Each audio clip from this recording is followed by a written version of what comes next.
Flemming Hansen, et minirally i foråret var katastrofalt for din fine Escort Mark II. Du har brugt mange timer hjemme på værkstedet. Det har hele teamet.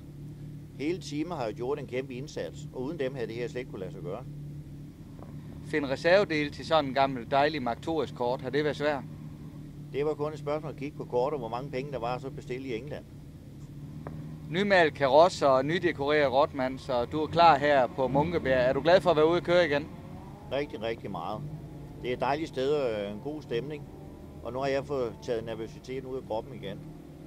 Ja, jeg kunne se, at du var hurtigst i går, så du er jo hurtigt tilbage i den gamle gænge.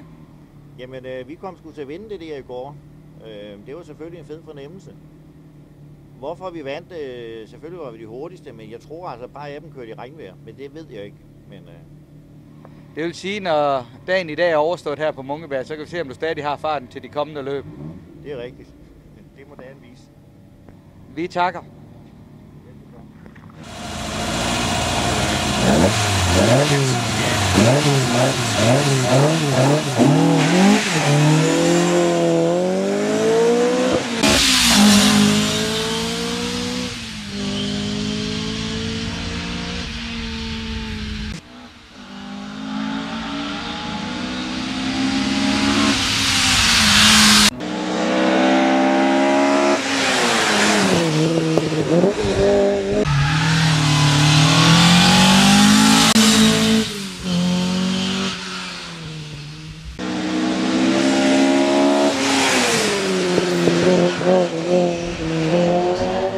Og vi starter med nummer 3, det er Jens Gandrup Jørgensen fra Odense.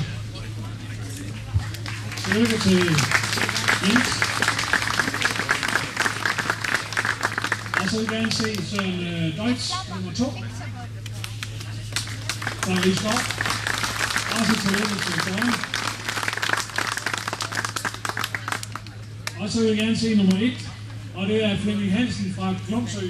Tillykke til Flemming.